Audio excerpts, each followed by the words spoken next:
नमस्कार, मेरे YouTube channel a beautiful mind में आपका स्वागत है। अगर आपको मेरे किस्से कहानियाँ पसंद आते हैं तो मेरे चैनल को ज़रूर सब्सक्राइब कीजिए। आज की कहानी का नाम है मुंबई की लोकल। 70 के दशक की सुपरहिट फिल्म डॉन का गाना "यह बम्बई नगरिया तू देख बबुआ" हम सब ने सुना है। इस गाने के लिरिक्स को आप गौर से सुनिए। हाँ हाँ, अभी सुनिए। उनमें गहराई भी है और सच्चाई भी।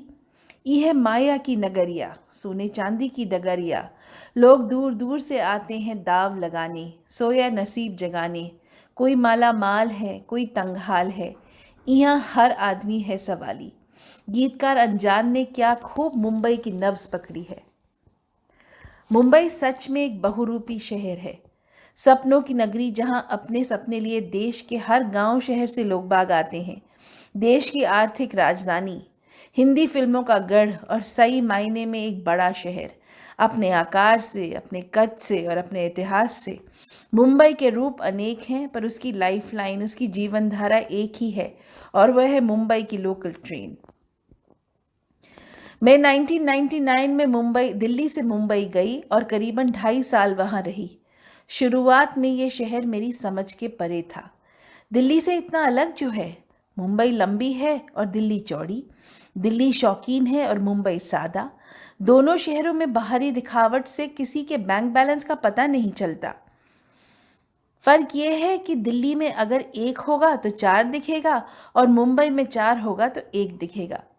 दिल्ली ज्यादातर मध्यम वर्गीय है। मुंबई में अमीरी और गरीबी का फासला साफ नजर आता है। आलीशान मकान और झुग्गी झोपड़ी एक दूसरे से नजर मिलाते हैं। मुंबई कभी सोती नहीं और दिल्ली में 11 बजे से पहले सुबह होती नहीं। दिल्ली में थोड़ा पैसा आने पर इंसान सबसे पहले बस छोड़ गाड़ी में चलता है। मुंबई में सबसे मालदार इंसान भी मुंबई की लोकल ट्रेन में ही सफर करता है। ऐसा इसलिए कि मुंबई की सड़कों पर अक्सर ट्रैफिक जैम होता है। आप गाड़ी खरीद तो सकते हैं, पर उसे मुंबई की सड़कों पर कभी कभार ही चला सकते हैं। मुंबई से मेरी मुलाकात सुबह सुबह हुई। दादर स्टेशन पर जब हम उतरे तो पास की सिद्धिविनायक मंदिर में सुबह की आरती चल रही थी।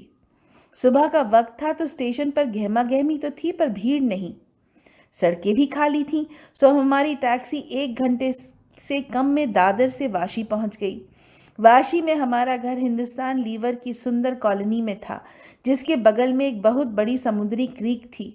खुला घर और बगल में अथाह पानी का नज़ारा बहुत भाया। शुरुआत एकदम सही थी, पर इस शहर का इंट्रोडक्टरी यानी तारुफी इंप्रेशन चूर चूर होने वाला था। आने वाले दिनों में मुंबई की लोकल से दो हाथ जो होने थे।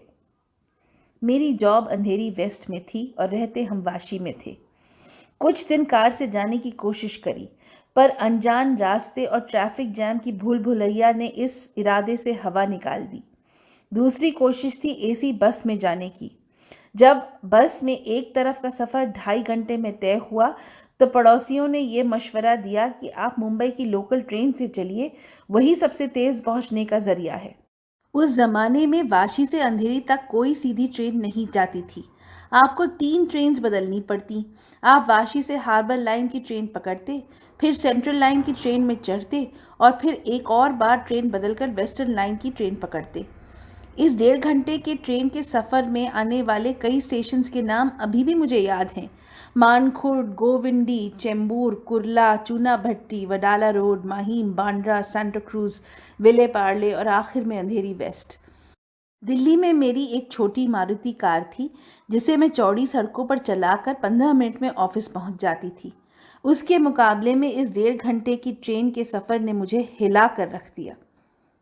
वाशी पहला स्टेशन था तो मुझे खिड़की की सीट मिल जाती। इस ट्रेन की खिड़की ने मुझे जिंदगी की कड़वी सच्चाइयों से वाकिफ करा दिया। सुबह सुबह ट्रेन ट्रैक्स पर दोनों तरफ उकड़ू बैठे सौयों लोग, हजारों झुग्गी झोपड़ियां और उनके आगे सूखते कपड़े और जलते चूल्हे, दातून चबाते लोग बाग, गार्बेज के ढेर और उनके पास चाय की दुकान और पार्क्ड ऑटो रिक्शा, भीड़, गर्मी, धुंध। पहले दिन मेरा स्टेशन आने पर मैं ट्रेन के दरवाजे पर पहली खड़ी थी। मैं उतरने के लिए ट्रेन के पूरी तरह रुकने का इंतजार कर रही थी। तभी पीछे से आवाजें आने लगीं। क्या तू पीपल के पत्ते के माफिक हिलेली है? अरे कूद! फिर ये आभास हुआ कि मुंबई की रफ्तार तेज है। ट्रेन के पूरी तरह रुकने का इंतजार कोई नहीं करता। जैसे ही ट्रेन धीमी होती है, उतर लो। के बाद में चढ़ते उतरते लोगों के झुंड के बीच में खड़ी हो जाती। अपने आप से ही उतरना चढ़ना हो जाता। मुंबई की लोकल ट्रेन का हर डब्बा अपने अंदर एक खट्टी मीठी दुनिया लेकर चलता है। तरह तरह के नज़ारे देखने मिलते हैं। भजन मंडलियाँ, शाम की के खाने की तैयारी में सब्जी काटती महिलाएं, ब्रीफकेस को टेबल बनाकर खेले जाने वाला ताश का गेम, मिड डे का अखबार पढ़ते हुए गुजराती अंकल और उनके अगल बगल झांकते हुए उसी अखबार को पढ़ते हुए चार और लोग, फूल सब्जी चाट नमकीन छुरी कैंची बेचने वाले, गाना गाते हुए भिखारी, अपना किट संभालते हुए किसी लोकल क्लब की क्रिकेट टीम के प्लेयर। वो कोने में काली टोपी लगाए अक्सर एक पारसी अंकल बैठते हैं। बांद्रा स्टेशन से नीली छतरी लिए मिसेस डिसूजा चढ़ती हैं। चेंबूर स्टेशन से सफ़ेद टोपी पहने मुंबई के मशहूर डब्बे वाले चढ़ते हैं, जो मुंबई के ऑफिसों में गर्मा गर्म खाना पहुंचाते हैं। कभी काली सलवार कमीज पहने मुहर्रम के जुलूस में शरीक होकर आने वाले लोग दिखते हैं, तो कभी गणेश विसर्जन में भागीदार रंगों में नहाया लड़कों का झुंड नजर आता है। स्टेशन के नज़ारे भी अतरंगी हैं। अपनी टोकरी संभालती कटहल बेचने वाली बाई, अखबार का स्टैंड, वड़ा पाव, मिसल पाव, सैंडविच और रगड़ा पैटीज का स्टॉल, लाल पीली लाइट्स वाली वेइंग मशीन, पटरी सरकाते भिखारी और भागती दौड़ती जिंदगी से जूझती भीड़। मैं लेडीज़ के फर्स्ट क्लास डब्बे में सफ़र करती थी। लेडीज़ फर्स्ट क्लास में दो किस्म के लोग बाग सफ़र करते हैं। एक औरतें जिनके पास फर्स्ट क्लास का पास होता है, और दूसरे किन्नर लोग जिनसे टिकट या पास मांगने की हिम्मत कोई नहीं करता। वाशी तक पहुंचते पहुंचते ट्रेन काफ़ी खाली हो जाती। 2-3 लोग बाग ही कंपार्टमेंट में बचते। मेरी उनसे थोड़ी बहुत बातचीत होने लगी। इन्हीं ट्रेन के दोस्तों में से एक थी शकीला। शकीला किन्नर थी और शाम के वक्त अक्सर चेंबूर स्टेशन से चढ़कर वाशी में उतरती। चमकीले फिल्मी कपड़े और मेकअप, सर पर नकली बालों का विग लगाए लंबी चौड़ी शकीला जोर जोर से ताली बजाकर और हाय हाय बोलकर अपने आने का ऐलान करती। कंपार्टमेंट में चाहे कितनी ही भीड़ हो, वो अपने लिए जगह ज़रूर बना लेती।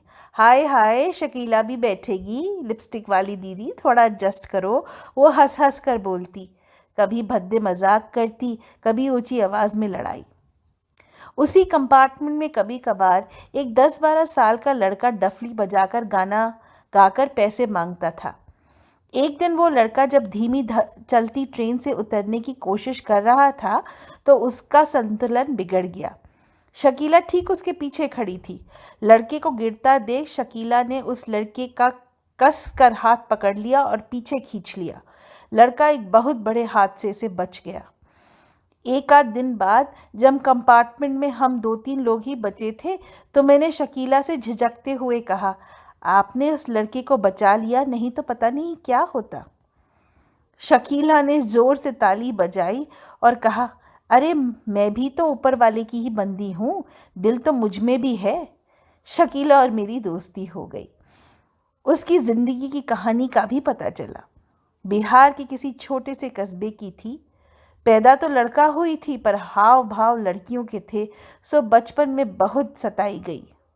थोड़ी बड़ी हुई तो घर से भागकर मुंबई आई और कई लोगों के हाथ शोषित हुई। आखिर में किन्नरों के गुरुजी ने उसे अपना लिया और वो उन्हीं के घर में रहती थी। अपना पेट भरने के लिए उसने क्या क्या नहीं किया था और क्या क्या नहीं करती थी। एक दिन जब मुझे अपनी आप बीती सुना रही थी, तो उसकी आंखों में आंसू छलक आए। उस रंगी पुती शोर मचाती ताली बजाती शख्सियत के पीछे एक बहुत ही सताई हुई आत्मा थी। मेरा दिल उसके लिए भर आया। हम दोनों वाशी के स्टेशन पर उतरे। जब मैं जाने को हुई तो वो हल्की आवाज़ में बोली, बाय बाय मैडम जी। पर अगले ही पल आंख मार कर ताली बजाई और टिकट चेकर की बलाय लेते हुए बोली, आए हाय चिकने। शकीला तो शकीला ही थी। शायद उसने अपनी ज़िंदगी से समझौता कर लिया था और उसमें खुशी ढूंढ ली थी। मुंबई खूबसूरत भी है और बदशक्ल भी। आपको उसका कौन सा रूप नज़र आता है, वो आपके नज़रिए पर निर्भर करता है। अगर आपको सिर्फ शहर की ज़िंदगी की जद्दोजहद, भीड़, उमस और लोकल ट्रेन की खिड़की से दिखती झुग्गी झोपड़ियाँ और ज़िंदगी की मजबूरियाँ नज़र आती हैं, तो शायद आप सही मायनों में इस शहर को समझे नहीं। ऐसा नहीं है कि मुंबई में खूबसूरत नज़ारे नहीं हैं। साउथ मुंबई में एक से बढ़कर एक आलीशान आकाश चुम्बती इमारतें हैं, जिन पे नज़र टिक जाती है। रात को मरीन ड्राइव और मॉनसून में गेटवे ऑफ इंडिया और ताजमहल होटल का नज़ारा अद्भुत है। और मुंबई का आलिंगन करता अंतहीन समुंदर, सब बहुत खूबसूरत है। पर मुंबई की असली खूबसूरती उसकी शक्ल में नहीं है, उसकी खूबसूरत है उसकी सीरत में। खूबसूरती है शहर के टाइम पे आने की जिद में। चाहे घर की बाई हो या मुंबई की लोकल ट्रेन, ज़्यादातर वो टाइम पर ही आते हैं। खूबसूरती है शहर के नतीजे निकालने की कुव्वत में, उसकी प्रोडक्टिविटी में। तभी तो वो देश की आर्थिक राजधानी है। खूबसूरती है इस बात में कि मुंबई में अलहदा अलहदा लोग रहते हैं, पर मुंबई सबकी है। ये शहर खूबसूरत है क्योंकि ज़िंदगी की तेज़ रफ्तार के बावजूद लोग बाग बस में चढ़ने के लिए लाइन में खड़े होते हैं, और ऑटो वाला मीटर से चलता है और आपको खुले पैसे वापस करता है। और मुंबई की असली खूबसूरती है उसकी शराफत में। एक अकेली औरत को कभी भी दिन या रात में डर का एहसास नहीं होता। एक बात मैंने हमेशा नोटिस करी है, जो लोग मुंबई में पले बड़े हैं, चाहे वो दुनिया के किसी भी कोने में हों, वो अपने शहर को बहुत मिठास से याद करते हैं। वो मुंबई से तो निकल गए, पर अपने अंदर मुंबई को साथ लेकर चलते हैं। जो इस शहर को समझता है, वो इसे भरपूर सराहता है। और अगर गालिब के लफ्ज़ों में बोलूं, मुंबई का है अंदाज़े बयां और